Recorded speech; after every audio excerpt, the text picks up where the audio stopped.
Hubert, obviously maybe a little bit of a tougher game than you guys would have expected. Not at all. Not at all. Not at all. Somebody asked me at halftime, "Are you surprised that the game is so close?" And I said, "Absolutely not. They're a good basketball team as well. You know, they had 7 or 8 of their returning players. They have tremendous experience. They know how to play. They play well together. So no, you know, it's interesting. You know, the position that we're in, people have an expectation of how it should look. And so we're supposed to be up by 20 at halftime. We're supposed to win every game by 30. No, we're supposed to compete and play hard and continue to improve to see what kind of team we can become. Were you satisfied with the intensity your team played with? No, I was satisfied with it at times. I thought in the second half we responded. When we needed a rebound, we did. When we needed to stop, we stopped. When we needed to score, we did. We did score. When we needed to make winning plays, we were able to do that, but not at the consistent rate that you need to in order to have success.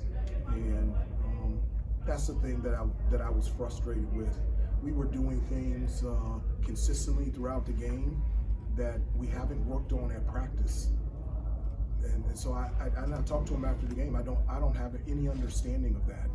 I don't understand why would we do something different than what we have drilled and what we have practiced in practice. When you do that and you go off the script, it's not even successful. So I don't understand that. And so that's something that that I did address, and will be better tomorrow. Hubert, how often is the off the script stuff happening, would you say? Too much for me.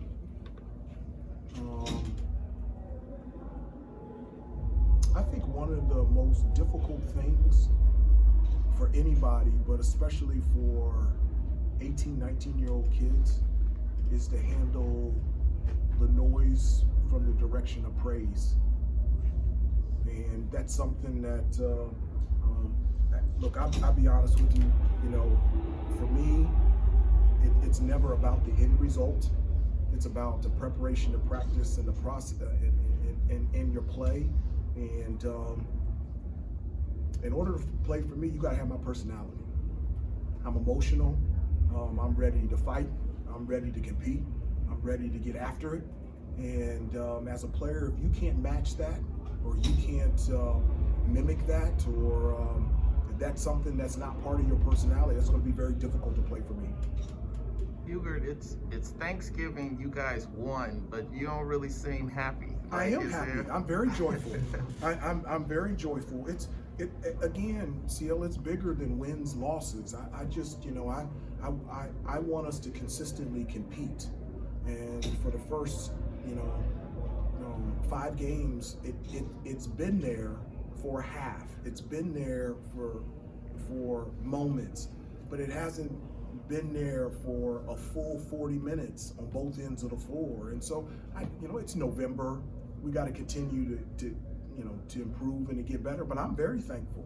I'm thankful that I'm their head coach. I'm very thankful that even though my family is not here, they're doing well back in Chapel Hill. And so, and I'm very thankful that despite us not playing our best, we were able to still win. I was going to say, talking to Leaky, he was saying, listen, we're out there a few minutes into the game, and I can just feel like we are not talking enough. There's an energy that I want it to be at this level, and it's not at this level, and I don't know why we can't keep doing that. Is that something that ultimately falls on the coaching staff, or as a former player, like, is it on your guys once the game gets going? Like, you guys got to be able to. Well, you know my personality. It's live. Okay. So whether it's in practice, in the huddles, in the locker room, it's there. Okay, and I just, I don't know how you play this game without passion, without emotion. It's impossible. I don't know how you can do it. And so, and it doesn't really, I don't think it matters about your personality. I think, one of the things that I told them is that, to be thankful is there's 3 ways to show thanks. 1, you can do it verbally. Number 2, you can share it. And number 3, you can use it. And so the gifts and talents that we have out there on the floor, it should bring a passion and a joy and excitement and emotion out of you, because you're out there competing and playing for North Carolina. And so I agree with Leaky. And that's something that you know, one of the things that I always talk about is there a hunger and a thirst. You know, you got to have a hunger and thirst. And I've told them a number of times, I am not even close to full. I'm starving right now. And my hope is that what I want is there to be a hunger and thirst for us too. And my hope is that it's, you know, nobody is satisfied, nobody's full. Take two more, Myron. They sent help every time Armando Yeah. touched the ball, and second half he still comes up big, gets some big rebounds. What does that say about him, his ability to take that pressure? Well, because he posted up lower. When he was posting up near the 3-point line, you can't go anywhere. So you post up lower, then they can't double team you. Even if they double team you, you'll score or get fouled. So on those occasions that Armando did post up low, the double team wasn't a factor, because as soon as they came, he was already at the rim. And so one of the things you have to do is you have to do your work early on both ends of the floor. So from an offensive standpoint, you have to do your work early to catch the ball where you want it in order to be able to be successful in those situations. Armando was able to do that, and the double team wasn't a factor as it was in the first half. Jeff, then Ross. Hubert, you said before the season, you were kind of wondering how this team would come out. A year ago, everybody's kind of killing them. Yeah. This year, everybody's kind of kissing their ass. How do you feel like they've kind of taken to that coming out of the gates this year? I think they're trying to figure this out. I really do, Jeff. I think they've never in their life really had to deal with this. The weight of other people's expectations, and I've addressed it. We have talked about this a lot, about whether it comes from criticism or comes from praise. It's still noise, and it is of no benefit to us individually and as a team. That all you have to work on and all you have to focus on is us. And let's just see if we can get a little bit better every day. And let's commit to the hard work and practice and preparation and play, and we'll be more than fine. And so it's very hard. You know, there's so much noise from the phone, the family, and the friends. And You think NIL factors in at all, Hubert? oh my gosh, no, not at all, not at all. The hunger and thirst has been there. I just wanted to be more consistent. I'm greedy. I like it for a full 40 minutes, and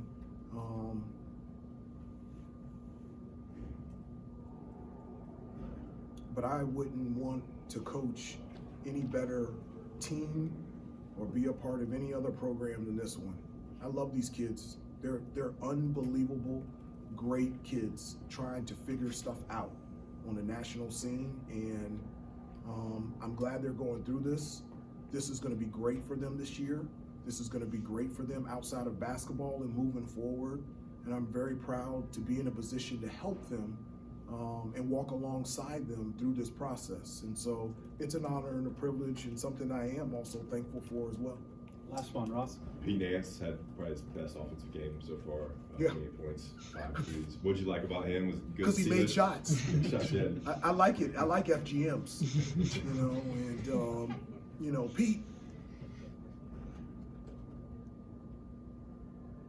I can't, you know, I've told you this before, I can't believe he's with us, you know, especially where the game is going, where, you know, versatile bigs that can do a number of things on both ends of the floor. And so to get somebody that has been a starter at Northwestern in the Big Ten, and for him to be here, his ability to shoot, he can post up and score, he can handle the basketball, he's a gifted passer.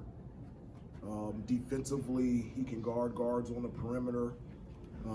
He can also guard the post, he can block and alter shots. And the thing that I was really happy about Pete today is I felt like Pete was really aggressive. You know, one of the conversations, and I've had this with him a number of times, is he's such a nice kid, he wants to fit in. And I try to tell him the way you fit in is be a dude. And don't worry about you're the new guy on the block. Like, we didn't recruit you to be a role player. We recruited you to be what you did today. And let everybody else, you step on people's shoes and continue just to be aggressive. And I thought today Pete played. And that's the way, regardless of him scoring 28 points, that's the way I want him to play moving forward. Thanks, Coach. Thanks, everybody. Enjoy the rest of your